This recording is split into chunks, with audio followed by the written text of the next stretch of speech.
Ya. Kata telunjuk ya itu ada dua arti dalam kehidupan kita. Pertama, menunjukkan sesuatu yang orang lain belum tahu atau tidak tahu. Tapi hal kedua, bicara menunjuk atau telunjuk, itu pasti soal tuduhan, menuduh, menuding. Nah, kalau saudara baca Matius 5, Matius 6, dan Matius 7, maka di situ kita melihat memang gak ada kata menunjuk. Tapi Tuhan Yesus mengajarkan kita tidak boleh menghakimi siapapun juga. Karena hakim itu cuma satu, yaitu Tuhan Yesus Kristus. Jadi kita nggak boleh menghakimi siapapun juga. Maka itu salah di hadapan Tuhan. Mengapa kita tidak boleh menghakimi siapapun juga? Ada dua alasannya. Ya, ingat, kita tidak boleh menghakimi siapapun juga.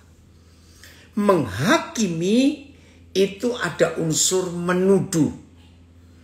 Nah, menghakimi kenapa tidak boleh? Sederhana sekali. Sebab tidak ada seorang pun di antara kita yang tahu isi hati seseorang. Itu nggak ada yang tahu. Isi hati seseorang itu yang tahu cuma kita sendiri, orang itu dengan Tuhan. Ingat ya, tidak ada satupun manusia di dunia yang bisa tahu isi hati orang lain. Gak ada. Yang tahu isi hati kita manusia itu hanya kita dengan Tuhan. Maka itu saudara, sampai hari ini tidak pernah ditemukan hakim yang adil di dunia. Mengapa tidak pernah ditemukan hakim yang adil di dunia? Karena tidak ada seorang hakim pun.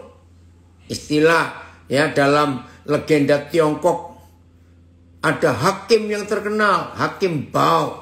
Maka itu ada filmnya Judge Bao. Hakim Bao yang hebat itu pun tidak bisa dikatakan adil. Karena tidak ada seorang pun yang bisa tahu isi hati manusia. Maka itu kalau Tuhan izinkan ada hakim yang bisa membaca isi hati manusia, maka semua pengadilan di dunia cukup hanya satu kali, selesai. Karena hakim langsung tahu, hei kamu terdakwa, hei kamu tertuduh, kamu kan begini begitu. Nah, lihat kasus Freddy Sambo saat ini.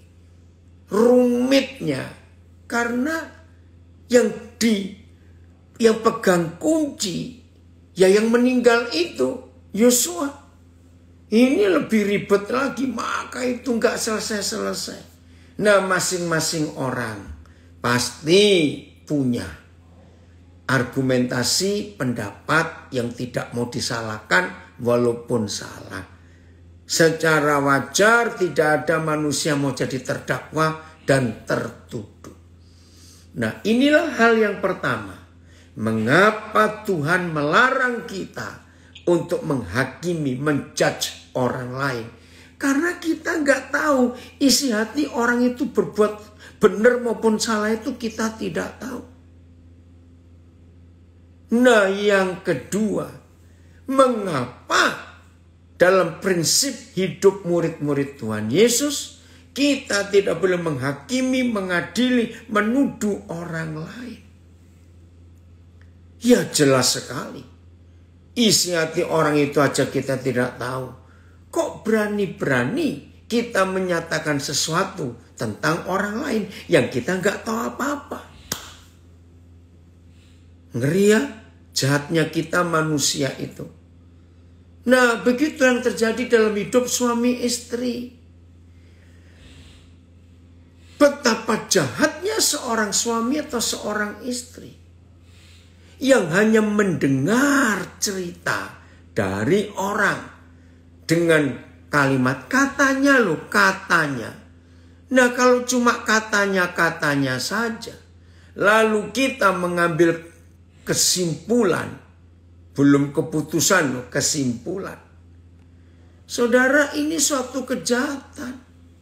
Kita nggak pernah tahu apa isi hati, tujuan dan motivasi orang itu melakukan sesuatu.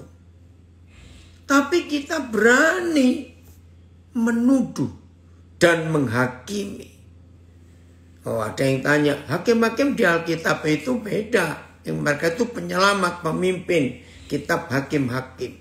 Ya, itu bukan bicara masalah pengadilan, maka itu mereka dipimpin, diurapi Tuhan luar biasa. Nah, karena kita tidak tahu apa-apa secara jelas di hati orang-orang itu, lalu timbul apa? Asumsi. Ya, asumsi, mereka-reka, mengira-ngira, mungkin, jangan-jangan, wah, malah kacau. Sudah jelas nggak tahu pasti, tapi merasa itu benar, lalu mereka-reka, mengira-ngira, timbul asumsi. Wow, makin kacau keadaan itu. Nah, jahatnya manusia yang tidak ada yang mau disalahkan, padahal salah. Ya, terjadi seperti kasus ini loh, terjadi di kepolisian negara kita sejak Juli yang lalu. Terus muncul kebohongan di atas kebohongan. Bohong yang satu, muncul bohong kedua, menutupi bohong. Aduh, sudah tidak tahu lah. Nah, kalau kemarin ribut salah satu ya pembantu rumah tangga Freddy Sambo menceritakan begini-begini. Tapi berita hari ini, wah, dia malah diserang oleh netizen. Nah, saudara coba bayangkan, bisa kacau seperti ini karena gak ada yang tahu. Maka itu kenapa kita tidak boleh mengangkat telunjuk kita kepada siapapun juga. Tapi satu-satunya yang boleh menunjuk yaitu diri kita sendiri yang harus kita tunjuk. Tidak boleh menunjuk orang lain. Bersyukur kepada Tuhan kalau itu terjadi dalam hidup kita. Saudara, dunia akan aman. Dunia jadi damai. Kalau semua kita manusia hanya bisa menunjuk ke diri sendiri. Tapi masalahnya ini sulit. Karena banyak manusia sombong. Maka itu rendahkan hati. Kalau saya boleh berkata, tapi jangan kaget dan jangan marah dulu. Di dalam fakta hidup, tidak ada manusia lain selain manusia yang mengaku beragama. Itu yang paling suka menunjuk orang lain. Aneh, saudara. Tapi itu fakta. Orang yang mengaku diri beragama itu yang paling suka nunjuk orang lain. Maka itu dalam pengadilan jalanan, istilahnya ya, pengadilan jalanan, saya suka kalimat itu dipakai. Apa itu pengadilan jalanan? Yaitu manusia-manusia sombong, manusia-manusia merasa sok suci. Ngeri sekali. Dan terjadilah pengadilan jalanan. Nah, pengadilan jalanan terjadi di Yohanes pasal 8. Ya, coba kita lihat ke Yohanes 8, mulai ayat 2. Ayo kita lihat. Ini pengadilan jalanan yang mengerikan sekali. Ya, Yohanes pasal 8, mulai ayat 2. Yohanes 8, mulai ayat 2. Pagi-pagi benar Tuhan Yesus berada lagi di bait suci. tempat orang-orang beragama, ya, di bait suci. Dan seluruh rakyat datang kepadanya. Ia duduk dan mengajar mereka. Jadi tema kita sababa ternyata diambil dari bahasa Arab yang artinya telunjuk. Nah, kita tidak boleh suka mengangkat telunjuk buat orang lain, ya. Kita harus bisa belajar untuk menunjuk ke diri sendiri. Kita tidak boleh menghakimi apalagi menuduh orang lain. Sama sekali tidak boleh. Ya, harus belajar untuk melihat kesalahan diri sendiri. Oke, saya lanjut. Jadi Yohanes pasal 8. Ya. Yohanes pasal 8. Ini ada komen di Zoom. Kalau ada masalah, kenapa orang-orang tidak mau disalahkan? Karena kalau orang sudah tahu salah masih dilakukan sama dengan gendeng. Hasil perenungan beberapa bulan. Lamanya merenung berapa bulan Kristo? Ya, maaf. Nah, kalau kita betul-betul mau hidup di dalam kebenaran, maka saudara dan saya harus, ya saya ulangi, kalau saudara dan saya mau hidup di dalam kebenaran dan dinyatakan benar, maka hanya ada satu sikap di hidup kita, yaitu rajin mengoreksi, menyelidiki diri sendiri. Harus. Kalau saudara dan saya selalu rajin ngurusin salahnya orang lain, nah berarti orang itu pasti orang beragama. Karena roh agamawi itu sangat jahat, saudara. Ya, saya ulangi, sangat jahat. Di mana jahatnya? Yaitu suka mengoreksi orang lain, tapi nggak mau ngoreksi diri sendiri. Ya, ingat tadi sudah dikatakan bahwa kalau sampai ada orang yang suka angkat telunjuk, hari ini saudara dan saya harus berkeputusan. Saudara dan saya harus, perhatikan, berani menunjuk ke diri sendiri. Tidak boleh menunjuk ke orang lain. Tolong dicatat kalimat ini ya. Maka kalau kita berani menunjuk ke diri sendiri, wih, hasilnya luar biasa. Kalau kita rajin, ya, selalu rajin, selalu menunjuk ke diri sendiri, maka kita akan hidup sebagai orang yang diperkenan Tuhan. Oke, ini sedikit pendahuluan tadi. Nah, sekarang kita melihat pengadilan jalanan. Saya pakai istilah itu.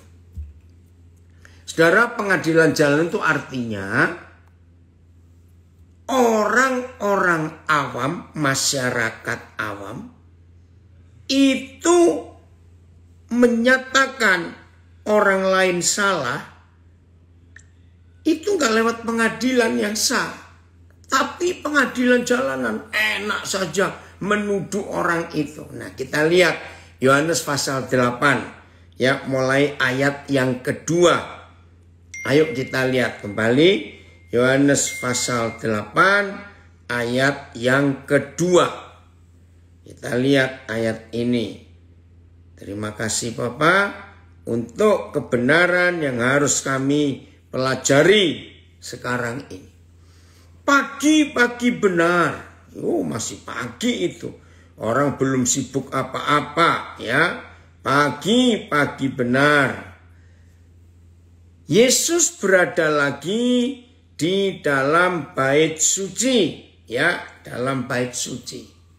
Bukan di dalam tapi di luar, ya.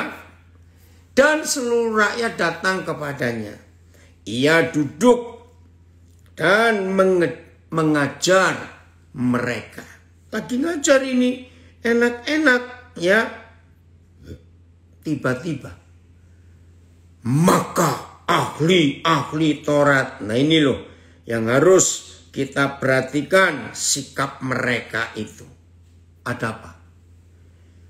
Maka ahli-ahli Taurat ya dan orang-orang Farisi. Wih, seru sekali keadaan mereka itu ya. Ahli-ahli Taurat dan orang-orang Farisi membawa kepada Tuhan Yesus seorang perempuan yang kedapatan berbuat zina. Perhatikan baik-baik. Dibawa kepadanya seorang perempuan yang kedapatan berbuat zina. Oke. Mereka menempatkan perempuan itu di tengah-tengah. Jadi di antara orang banyak. Lah ini loh. Ini modelnya pengadilan jalanan. Dan biasanya melakukan itu orang-orang beragama. Menyedihkan sekali. Ya. Lalu mereka berkata kepada Tuhan Yesus, Rabi, perempuan ini tertangkap basah ketika ia sedang berbuat zina. Saudara perhatikan, tertangkap basah ketika sedang berbuat zina. Maaf, berarti nggak sendirian dong. Betul ya? Berarti tidak sendirian kalau ketangkap basah berbuat zina. Nah ini loh yang kita harus perhatikan baik-baik. Nggak sendirian. Tapi ini yang aneh. Kenapa cuma yang perempuan? Maaf. Lah pasangannya mana, yang laki mana? Lihat. Dalam hukum Musa, dalam hukum Taurat memerintahkan kita untuk melempari perempuan-perempuan yang demikian. Apakah pendapatmu tentang hal itu? Saudara, aneh sekali ya. Sejak dulu. Ya, sejak dulu. Kalau ada orang yang bersalah di hadapan orang-orang beragama, kenapa kok perempuan? Perempuan saja. Lah yang lakinya mana? Maaf loh, aneh bukan? Nah, disinilah kita melihat sadisnya orang yang mengaku diri beragama itu. Selalu perempuannya yang jadi korban, menunjuk sababah. Ini tema kita. Perhatikan, ngeri sekali kalau kita melihat fakta ini, saudara. Oke, nah jebakan ini mereka menjebak Yesus. Nah kalau menurut hukum Musa diapain? Mereka mengatakan hal itu untuk mencobai Yesus. Jahat sekali. Supaya mereka memperoleh sesuatu untuk menyalahkannya. Tetapi Yesus membungkuk lalu menulis dengan jarinya. Ya, dengan jarinya di tanah. Nah ini tadi yang saudara David yang menemukan tema ini, menemukan kata jari atau telunjuk itu. Dan ketika mereka ya terus menerus bertanya. Nah saya suka kalimat ini ya. Saya akan bagikan ini kepada saudara. Ya, terus menerus menanyakan kepadanya. Artinya apa? Dalam bahasa sehari-hari muncul istilah mencecar. Mencecar. Nah, saya ingin buktikan kepada saudara, kalau ada di antara kita tidak pernah mengangkat telunjuk kita, ya perhatikan, kalau ada di antara kita tidak pernah mengangkat telunjuk kita, ya menghakimi orang lain, menuduh orang lain. Maaf, sama kalau saudara mencecar seseorang. Saudara tahu nggak kata mencecar? Kata mencecar itu artinya jelek sekali loh saudara. Sangat jelek. Jahat. Orang yang suka mencecar ya orang lain, berarti dia sedang angkat telunjuknya dan memaksa orang itu mengaku. Ayo kamu ngaku. Ayo. Loh, padahal orang itu nggak salah kok dipaksa mengaku. Bagaimana ceritanya? Nah, jangan buat itu kepada siapapun juga. Setuju ya? Jangan buat itu kepada siapapun juga. Selalu kita ingat, dalam hidup ini satu-satunya yang diizinkan untuk kita manusia mengangkat telunjuk kita, mencecar, harus kepada diri sendiri. Tidak boleh mencecar orang lain, pada diri sendiri. Oh, ini anak saya dari Denpasar nulis bagus. Mungkin Tuhan Yesus nulis nama si prianya di tanah itu. Mungkin. Wah, ini penemuan baru ini. Mungkin. Saudara, tapi dalam hal ini mari kita belajar. Ya, jangan kita menunjuk orang lain. Ayo kita menunjuk diri sendiri. Nah, inilah pengadilan jalanan yang dibuat oleh orang-orang itu pada saat itu. Jahat sekali karena mereka tidak mau melihat salah diri sendiri, tapi mereka selalu melihat salahnya orang lain. Nah, suami istri, ayo hari ini kita pakai hukum ini. Kalau saudara dan saya menggunakan hukum ini, maka suami gak akan suka menuduh dan mencecar istrinya. Atau istri gak akan suka menuduh dan mencecar suaminya. Begitu pula anak-anak, ya. Maka suami istri, papa mama tidak akan mencecar dan menunjuk anak-anak dengan tuduhan ini, tuduhan itu. Lah terus bagaimana? Kalau memang ada masalah, ada fakta. Nah, dalam Matius pasal yang ke-16, Tuhan Yesus memberikan peraturan. Kalau ada orang yang kedapatan bersalah, hebat sekali hukum ini. Tolong carikan ayatnya Filipus. Kalau ada orang ketahuan bersalah, ya, datangi 4 mata. Wih, kalimat itu bagus sekali. Jadi cuma berdua, 4 mata. Tapi ketika didatangi 4 mata, orang ini tidak mau mengaku. Tuhan Yesus berkata, panggil saksi.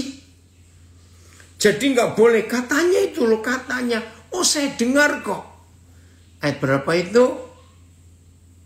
Oh, 18. Terima kasih Kristo. Matius 18, saya salah, minta maaf. Matius 18, bukan 16. Ya. Ini hukum kasih yang luar biasa, sehingga tidak ada tuduhan, nggak ada cecaran, mencerca, nggak ada mengangkat telunjuk, tidak ada. Ayat 15 mulai, ya, Matius 18 ayat yang ke-15.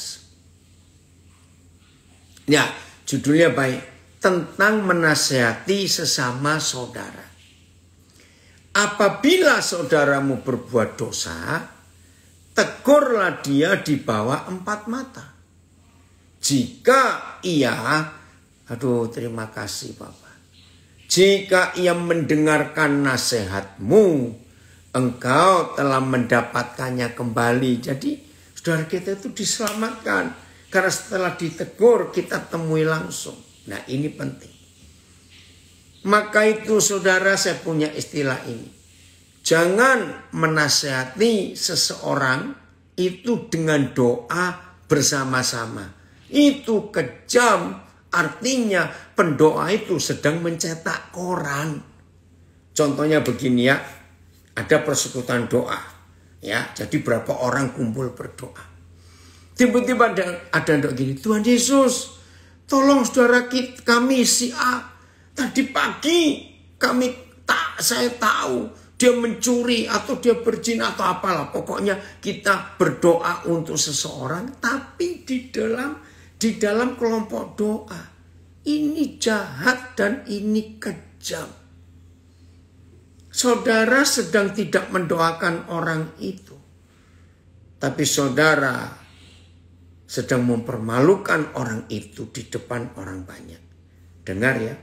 Walaupun saudara tidak salah dan melihat fakta, bukan gosip. Ya, walaupun. Nah, ini ada yang komen anak saya, setuju Pak. Biasanya jadi pokok doa pertobatan. Iya nggak bisa. Catat Matius 18 ayat 15. Kalau saudara tahu ada orang bersalah, datangi 4 mata, nasihati. Jangan mendoakan, itu kejam, itu jahat. Nggak penting, Tuhan nggak mau kita seperti itu. Dengar. Hal kedua, ya masih ayat ini, hal kedua. Ada yang jahat juga di antara kita. Jahatnya bagaimana? Ada saudara disakiti oleh seseorang dan itu nyata. Cara dia nyakiti itu nyata. Tapi orang ini tidak berani menegur langsung. Ingat loh. Matius 18 ayat 15 itu hukum surga. Apabila saudaramu berbuat dosa, tegurlah dia di bawah 4 mata. Jika ia mendengarkan nasihatmu, engkau telah mendapatnya kembali. Wih, kalau itu bisa diselamatkan luar biasa. Nah, tadi jangan menegur orang lewat doa kelompok sadis jahat. Tidak boleh. Oke. Yang kedua. Ada orang disakiti saudaranya. Ada orang menipu. Ya. Saudara ditipu oleh seseorang. Difitnah. Pokoknya saudara dijelekkan, disakiti, ditipu, dibohongin yang jelek lah. Dan saudara tidak sanggup, tidak berani menegur dia di bawah 4 mata. Catat hal kedua. Jangan bilang begini kepada orang lain. Hei, kamu tahu nggak? Wih, dia itu kurang ajar betul loh. Masa dia buat begitu kepadaku? Ini kejahatan. Loh kenapa kok begitu? Karena kalau saudara terluka dan dilukai oleh seseorang, ingat ini. Saudara tidak boleh menceritakan ke orang lain. Jangan. Kalau saudara tidak berani menegur di bawah 4 mata, hanya ada satu yang saudara bisa lakukan. Cerita kepada Bapa di surga. Ya, cerita kepada Bapa di surga. Tuhan, aku minta kemurahan-Mu untuk saudaraku itu. Dia begini kenapa? Dan mampukan aku untuk bisa mengampuni dia. Dari Illinois ada komen. Ya, thank you so much buat kebenaran ini Papi. Pencerahan buat kami semuanya. Betul. Maaf saudara. Saya temukan banyak sababah. Mengangkat telunjuk. Di dalam persekutuan doa. Dalam kumpulan orang percaya. Ya. Istilahnya ada sekarang istilah-istilah bagus, connect group, family art, kelompok pemuritan, ya yang sejenisnya lah. Hari ini stop. Jangan cetak koran, jangan buat pengumuman, ya.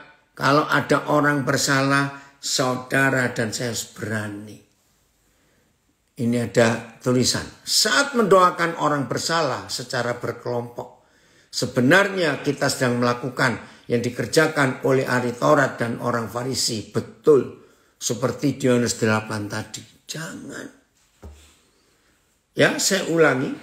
Kalau saudara tidak sanggup menegur saudara kita itu di bawah 4 mata, jangan berdoa di depan orang. Jangan yang mencetak koran. Jangan titip kepada orang, tolong ya. Aduh, jangan. Ada yang bertanya, bagaimana ketika kita merasa tidak cukup menanggung rasa sakit terhadap perlakuan orang terhadap kita? Nah, sudah berapa kali saya mengajar ini. Tersakiti, disakiti, dan menyakiti. Itu tiga-tiga salah. Dengar ya? Tersakiti, disakiti, menyakiti. Tiga-tiga salah. Ya ingat, saya pernah beri ilustrasi itu. Ada banyak di antara kita tidak sadar. Kalau di salah satu dari 10 jari tangan kita itu ada luka kecil. Kita nggak menyadari. Sadarnya kita ketika kita sedang diajak makan soto, lalu kita harus meres jeruk supaya sedap. Nah, begitu kita peras jeruk, baru kita rasa, aduh, pedih betul. Nah, berarti kalau ada orang yang merasa tersakiti, disakiti, lalu bisa menyakiti balik, orang itu memang sedang hatinya sakit, nggak beres. Karena terbukti kalau kita tidak ada luka di jari kita, meres jeruk 1 kilo pun nggak ada rasa pedih, cuma pegel. 1 kilo kok diperes pakai tangan. Bagus, ini dari Surabaya ada komen. Kalau ada masalah, dengar baik-baik yang di Facebook, Instagram, kalau ada masalah selesaikan. 4 mata. Bukan viralkan. Nah, ini jahat, hati-hati. Yang suka curhat di Facebook itu orang paling goblok dan pengecut. Catat. Saudara yang suka curhat di sosial media, orang itu pengecut dan goblok sekali. Itu orang jahat yang suka curhat di sosial media. Catat baik-baik. Helen. Wah, mau belajar bahasa Indonesia ya, Helen. Ya V yang dari Melbourne ini komen. Saya ulangi. Yang suka curhat di sosial media itu pengecut dan orang paling goblok. Ingat loh, Matius 15 ayat 18, datangi 4 mata. Ada yang tanya, kalau sudah ditegur, dinasihati dengan dasar firman, tetapi tidak mau berubah, malah menanduk pemimpin dan membuat cerita yang mengadu domba, bagaimana solusinya? Oh, nanti belum selesai itu ya. Ada di ayat yang ke-19 dan seterusnya. Nanti ya saya akan tunjukkan ayat itu. Ini selesaikan dulu ya. Jadi yang masih suka curhat di sosial media bertobat hari ini. Oh, sudah dicatat ya. Nah, dari Denpasar. Puji Tuhan. Oi, Vendri, senang sekali kau dan bisa ikut belajar saat ini. Ya, jadi sudahlah. Kalau memang kita nggak bisa menegur di bawah 4 mata, ya diam. Cuma berdoa, cerita ke Papa. Selesai. Jangan cetak koran, jangan mendoakan di depan orang banyak. Ayat 19, Matius 15. Jadi awas. Ya. Wih, betul ya Afat, terima kasih. Ini kebenaran yang luar biasa. Betul ya dari Nabi Re. Oke. Jika ia tidak mendengarkan engkau, hebat Tuhan Yesus, bawalah seorang atau dua orang lagi, ya, supaya atas keterangan dua atau tiga orang saksi perkara itu tidak disangsikan. Nah, terus ada pertanyaan. Kalau di Komsel kita bicara permasalahan kita, kadang saya lihat masalah pasangannya sendiri juga diutarakan. Gimana itu, B? Jangan. Ya, masalah pasangan kita harus cari tempat yang lebih private. Jangan di Komsel. Itu kan melukai. Kalau kita menceritakan kesalahan pasangan kita di depan orang banyak, apalagi nggak tahu urusannya, itu juga satu kejahatan. Itu menunjuk sababa itu tadi. Ya, mungkin tujuannya untuk didukung dalam doa atau minta kekuatan dari teman-teman Komsel. Enggak. Tidak. Ya, tadi pagi ada orang yang telepon saya. Dia mengalami rasa yang dipermalukan. Kenapa? Dia bilang gini. Berapa hari yang lalu saya itu curhat pada seseorang.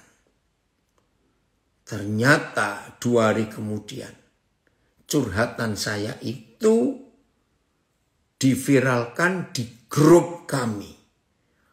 Akhirnya semua orang di grup itu tahu. Aduh, saya malu sekali.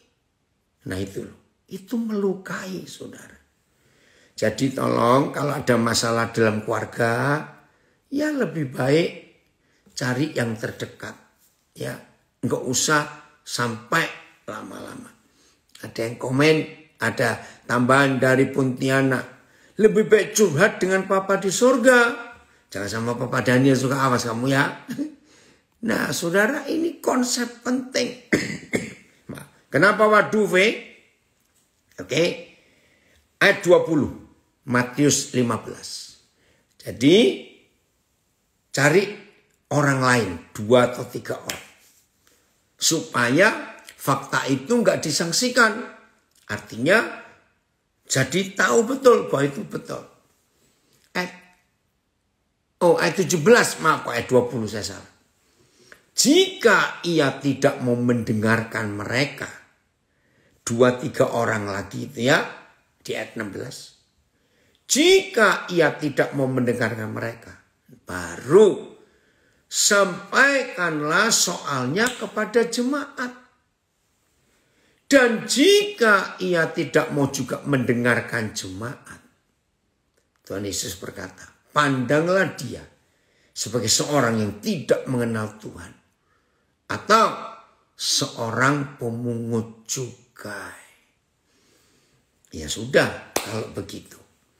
Orang ini memang gak mau bertobat. Artinya ya sudah. Terserah dia. Dia mau tetap bergabung dengan kita atau tidak, terserah dia. Nah, saya melakukan ini walaupun tidak banyak orang, tapi ada beberapa orang, ya sudah. Kalau saya tegur, tidak mau, saya minta, ada berapa orang tahu, juga tidak mau, ya sudah. Ya, dianggap aja dia memang gak mau bertobat. Tapi kita tidak boleh angkat telunjuk kita pada saudara kita itu. Kerennya hukum Kristus ini sangat luar biasa. Jadi peraturan surga ini kita harus pakai dalam hidup kita. Nah, begitu pula dalam keluarga. Ya, harus ada. Selesaikan apa-apa di dalam. Tadi sebelum kita mulai belajar ini, ada seseorang yang saya nggak pernah kenal langsung, tapi saudara ini, ya dia seorang istri, pernah mendengar saya khotbah di satu gereja. Saya juga nggak ingat. Nah, ini cerita masalah keluarganya. Suaminya pergi, ya dengan wanita lain. Nah, saya cuma ajari begini. Suami istri Kalau ada masalah, pasti gara-gara berdua. Enggak cuma gara-gara satu saja. Nah, saya nasihatkan begini kepada istri ini. Karena saya juga enggak kenal, enggak tahu suaminya. Pernahkah ibu menanyakan baik kepada diri sendiri? Begitu pula kalau ini terjadi pada seorang suami yang istrinya meninggalkan dia. Ya, sama. Pernahkah ibu menanyakan pada diri sendiri atau kepada suami? Apa yang kurang dari aku sehingga kamu cari perempuan lain? Nah, begitu pula seorang suami yang istrinya meninggalkan dia. Harusnya tanya kepada dirinya. Apa yang kurang dari aku? Sehingga kamu cari laki-laki lain. Itu dia. Ada yang komen, keren banget.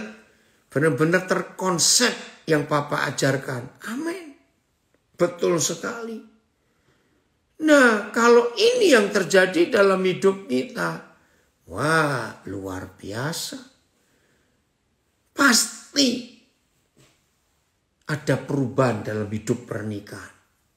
Kalau masing-masing mau menunjuk ke diri sendiri, bukan angkat telunjuk sababah untuk orang lain. Yang baru tahu, sababah dari bahasa Arab, artinya telunjuk. Jangan. Oh, betapa indahnya kalau suami istri selalu merendahkan hati dan selalu menanyakan apa yang kurang dari aku. Sehingga istriku atau suamiku itu cari orang lain selain aku. Jadi jangan asal nyalakan orang. Dari pihak kita pun pasti ada yang salah. Oh, ada yang komen. Yang lebih serem, ada gembala ngasih pengumuman pas ibadah, memberitahukan, mana ini? Jangan berurusan dengan orang tersebut. Menurutku itu sih pembunuhan karakter. Betul. Dia nggak layak jadi gembala. Maaf, orang seperti itu. Tidak layak jadi gembala. Maaf ya, gembala nggak boleh mempermalukan. Nggak boleh. Ada ayat ini. 1 Korintus 4 ayat 14-15. Ya. Jangan berharap orang lain atau pasangan kita berubah kalau diri sendiri tidak mau berubah. Setuju, setuju. Memang harus melihat ke diri kita. Nah, ini loh firman yang luar biasa di 1 Korintus 4 ayat 14 dan 15. Jadi sekejam-kejamnya suami, sesalah-salahnya istri, maka kita yang merasa tidak bersalah dan yang merasa tersakiti harus berani angkat telunjuk dan mencecar diri sendiri. Ada apa dengan aku? Kurang apa aku di hadapan istriku, di hadapan suamiku, sehingga pasanganku cari orang lain. Harusnya begitu. Betul. Ibu guru dari Nabire harus mengoreksi diri sendiri di setiap masalah yang kita hadapi. Jangan salahkan orang lain. Hal ini kutuliskan. Yang bertanya tadi, Ron, ini ayatnya. Hal ini kutuliskan. Bukan untuk mempermalukan kamu. Tetapi untuk menegur kamu sebagai anak-anakku yang kukasihi. Para gembala, para ayah, para pemimpin. Jangan mempermalukan anak-anak kita di depan orang. Hai para gembala, para pemimpin, jangan mempermalukan jemaat, orang-orang yang Tuhan percayakan kepada kita di depan orang lain. Jangan. Makasih V untuk nasihatnya, ya. Enggak apa-apa kok. Self introspection. Betul. Ini telunjuk ke diri sendiri. Ya, saya ulangi. Satu-satunya hal yang Tuhan izinkan saudara dan saya boleh mengangkat telunjuk kita itu hanya menunjuk ke diri sendiri. Bukan nunjuk ke orang lain. Catat itu. Terima kasih Pak. Jadi papa dan pemimpin itu nggak boleh mempermalukan anaknya dan yang dipimpin di depan orang banyak. Nggak boleh. Harus mengoreksi diri. Ada apa dengan aku? Ayat 15. Luar biasa firman ini. Ayat 15. Sebab sekalipun kamu mempunyai beribu-ribu pendidik dalam Kristus. Hebat. Saudara, gereja tidak kekurangan doktor-doktor teologi. Master-master teologi. Gereja enggak kekurangan. Oh, sekarang ini banyak perguruan tinggi meluluskan ya doktor-doktor teologi, master teologi, dan logi-logi yang lain. Weh, banyak sekali. Maaf. Sebab sekalipun kamu mempunyai beribu-ribu pendidik dalam Kristus, kamu tidak mempunyai banyak ayah. Nah ini loh, yang diperlukan itu ayah. Bukan guru-guru, pengajar-pengajar, ahli-ahli teologi, maaf. Sebab sekalipun kamu mempunyai 10.000 guru dalam Kristus, ayat. Kamu tidak mempunyai banyak apa. Karena dalam Kristus, dalam Yesus Kristus, akulah yang menjadi bapamu melalui Injil. Luar biasa. PS, sebab sayalah yang menjadi bapak kalian. Walaupun mungkin sebagai orang Kristen, kalian sudah punya 10.000 guru di dalam hidupmu sebagai orang-orang yang bersatu dengan Kristus. Saya menjadi bapak kepadamu. Karena saya yang membawa kabar baik tentang Kristus kepadamu, TSI. Karena biarpun kalian boleh mempunyai ribuan guru yang bisa mengajar kalian tentang Kristus. Tetapi kalian tidak mempunyai banyak bapa. Hanya sayalah yang menjadi bapa rohani kalian. Karena saya yang memberitakan kabar baik tentang Kristus Yesus kepada kalian. Nah ini yang diperlukan. Ya, ini yang diperlukan dalam kehidupan setiap hari untuk merubah, menolong banyak orang. Jadi papa tidak akan mempermalukan anak-anaknya. Ada komen dari Binjai yang dianggap Paulus sampah, dikejar oleh para pendeta zaman sekarang. Jabatan, pak fasilitas dan gelar dikejar lebih daripada mengejar keserupaan dengan Kristus. Betul nak? Tidak sedikit sekarang ada hamba-hamba Tuhan merasa lebih afdol, lebih berwibawa kalau punya gelar secara teologi dalam pendidikan. Enggak salah. Tapi jangan itu dijadikan patokan. Jelas ya saudara, untuk hal ini terima kasih Bapak untuk kasih-Mu yang menyadarkan kami. Apalagi seorang ayah, seorang bapak, enggak boleh mempermalukan anak-anaknya. Enggak boleh. Tapi semua kita ya harus menjadi bapak buat banyak anak dalam kehidupan ini. Supaya kuasa kasih Yesus itu nyata dalam hidup kita. Oke, kita lanjut. Yakobus 5 ayat 16. Ternyata supaya tidak ada telunjuk yang teracung di dalam hidup keluarga, dalam hidup gereja. Ya, ini caranya. Yakobus 5 ayat 16. Terima kasih Bapak untuk kasih-Mu. Ayat 16 Yakobus 5. Harus ada ini.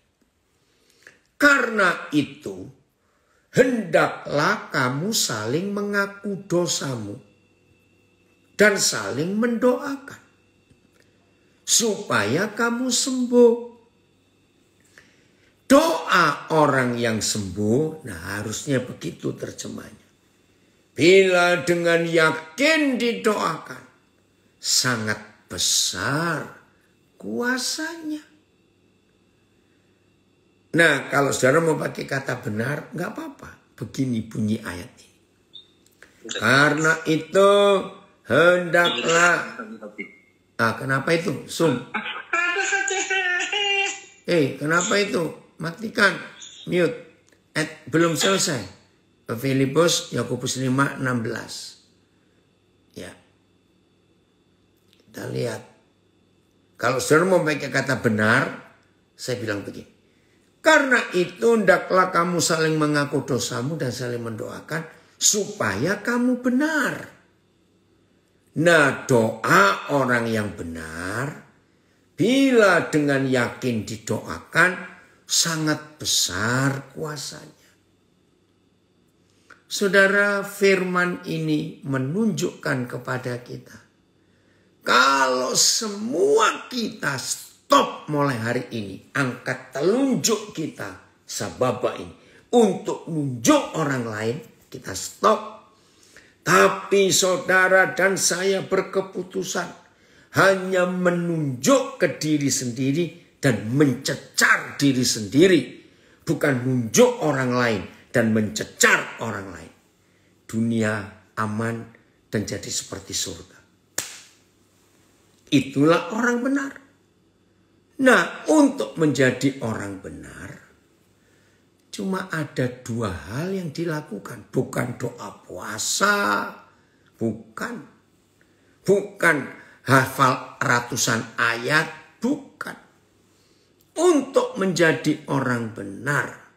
Oh, ada yang komen, ayat itu banyak dipakai untuk berdoa minta duit. Saya salah juga. Hanya ada dua cara saudara dan saya jadi orang benar atau orang sembuh. Maka doa orang benar itu besar kuasanya bila dengan yakin. Satu, saling mengaku dosa kita. Dua, saling mendoakan. Nah, ini yang repot. Karena jauh lebih mudah mengaku dosa kepada Tuhan daripada mengaku dosa kepada saudara kita. Tapi hukum ini berkata, saudara dan saya harus berani mencari orang yang bisa kita percaya. Dan orang itu nggak bocor mulut, nggak mulut ember, nggak nyetak koran. Kalau ada rahasia disampaikan pengakuan dosa, stop sampai di situ saja. Ini luar biasa. Maka itu tadi Tuhan Yesus berkata di Matius 15. Ayat yang ke-16. Maaf, Matius 18 ayat yang ke-15 saya kembali. Datangi orang itu. Jangan nyetak koran. Nah, ini ayatnya. Maka di dalam komunitas kita sangat diperlukan orang yang bisa simpan rahasia orang lain. Jadi tidak cetak koran. Ingat itu. Lalu setelah kita saling mengaku dosa, kita saling mendoakan. Maka kita jadi orang benar. Kalau kita jadi orang benar, nggak perlu angkat telunjuk, nunjuk orang, nyecer orang, nggak perlu. Dia sudah ngaku kok, ya udah kita simpan kesalahan itu. Hanya kita bertiga yang tahu. Loh, siapa bertiga? Saudara kita dan Tuhan. Selesai. Jadi nggak perlu angkat telunjuk. Hebat ya? Ayo kita jadi orang benar. Dengan berani merendahkan hati. Mengaku salah kepada seseorang yang bisa kita percaya. Dan tutup mulut hanya bertiga tahu. Kita, saudara kita, dan Bapa di surga. Aman hidup ini. Oh, terima kasih. Lalu kita saling mendoakan. Maka nggak perlu ada sababa untuk nunjuk-nunjuk, nggak perlu. Terima kasih Bapak untuk hal yang luar biasa. Ayat terakhir Yesaya 58 tadi ayat 9. Ayo, apalagi kalau kita puasa. Karena Yesaya 58 ini tentang puasa, saudara. Nah, kita nggak boleh sembarangan, hanya bukan sekedar nggak makan, nggak minum, lebih daripada itu. Yesaya 58. Coba kita lihat dari ayat 1 ya, judulnya supaya tahu. Oh, ya udah, nggak apa-apa ini. Ini dulu ya, Oh, maaf, ya udah. Judulnya kesalehan yang palsu dan yang sejati. Nah, kita mau yang sejati dong. Ngapain yang palsu? Oke ya. Ayat yang ayat 3. Mengapa? Mengapa kami berpuasa dan engkau tidak memperhatikannya juga? Nah, ini yang suka puasa, tapi kok sepertinya doa puasa yang nggak dijawab. Ini firman-Nya. Mengapa kami berpuasa dan engkau tidak memperhatikannya juga? Mengapa kami merendahkan diri dan engkau tidak mengindahkannya juga? Jawaban Bapa di surga. Sesungguhnya pada hari puasamu engkau masih tetap mengurus urusanmu. Ini masalahnya. Enggak menyendiri berdua saja dengan Bapa di surga. Sibuk. Kamu mendesak-desak semua burumu. Puasa tapi masih marah-marah. Masih neken karyawan, pembantu, orang lain. Sesungguhnya kamu berpuasa sambil berbantah dan berkelahi. Waduh, puasa kok begitu. Serta memukul dengan tinju, dengan tidak semena-mena, dengan caramu berpuasa seperti sekarang ini, suaramu tidak akan didengar di tempat yang tinggi. Rasain lu, gitu ya. Ini orang-orang Farisi, ahli-ahli Taurat akhir zaman itu. Sungguh-sungguh inikah berpuasa yang ku kehendaki dan mengadakan hari merendahkan diri?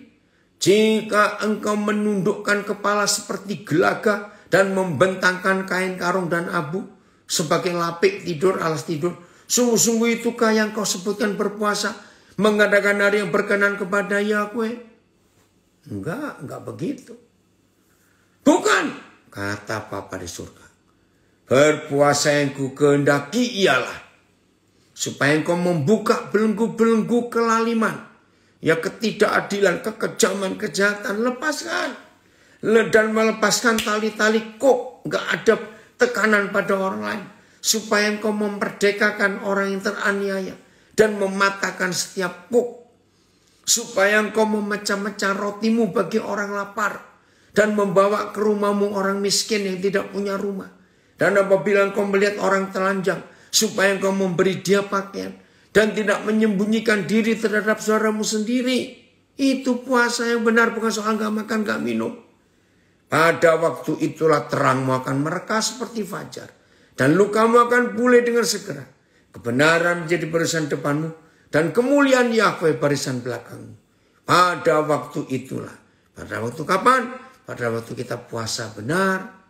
Ya, tidak lalim, tidak kejam, tidak jahat, berlaku adil, suka berbagi. Pada waktu itulah. Engkau akan memanggil dan Yahweh akan menjawab. Engkau akan berteriak minta tolong dan Ia akan berkata, ini aku, anakku. Apabila engkau tidak lagi mengenakan kuk kepada sesamamu dan tidak lagi menunjuk-nunjuk orang dengan jarimu dan memfitnah, menuduh, menghakimi sama semua. Nah, ayat 10 yang saya suka di antara semua ayat tentang puasa. Apabila engkau menyerahkan kepada orang lapar. Lapar ini gak cuma lapar makanan ya saudara. Lapar kasih sayang. Lapar pengetahuan. Lapar perhatian. Lapar macam-macam. Apabila engkau menyerahkan pada orang lapar. Apa yang kau inginkan sendiri. Dan memuaskan hati orang tertindas. Maka terangmu akan terbit dalam gelap. Dan kegelapan akan seperti rembang tengah hari. Nanti baca dalam berapa terjemahan. Ini luar biasa saudara. Lihat. Jadi kalau kita mau berbagi. Apa saja. Jangan berbagi yang sudah sisa-sisa. Yang mau expired. Mau kadaluarsa. Yang sudah basi. Yang sudah jelek. Enggak. Saudara dan saya berbagi, tidak menunjuk-nunjuk. Itu seperti yang kita inginkan. Nah kalau kita nggak mau makanan yang sisa, nggak mau itu ya jangan berikan itu pada orang lain. Ini hukum kasih yang luar biasa. Berbagi untuk orang lain dengan konsep, dengan kriteria, dengan persyaratan. Seperti yang saya dan saudara inginkan. Harus begitu. Tapi 90% lebih manusia sulit melakukan ini. Tapi ayo kita belajar. Oke ya. Nah ini kita nggak nunjuk-nunjuk, nggak ada sababa lagi. Suami istri, ayo berdamai. Papa mama dengan anak-anak, stop ribut. Anak-anak, jangan nuduh papa mama. Antar tetangga, antar komunitas, ayo kita stop. Ya, sudah. Nggak ada saling menghakimi, nggak ada yang nunjuk-nunjuk, tidak ada. Wah, itu hebat. Oke, ada yang komen bagus. Kalau tidak mau dicubit, ya jangan nyubit. Betul. Terima kasih untuk itu. Puji Tuhan. Untuk pelajaran ini, biar Tuhan dipermuliakan lewat hidup kita. Amin. Dan banyak orang akan menikmati kasih Tuhan. Dan tidak ada orang yang suka menghakimi. Puji Tuhan. Wahai anak saya, Nelson, terima kasih. Sudah lama ini Papi nggak ketemu kamu. Manuaria. Baik. Tuhan Yesus memberkati. Dunia akan jadi seperti surga. Nggak ada permusuhan. Kalau kita nggak saling nunjuk-nunjuk. Oke, amin. Haleluya.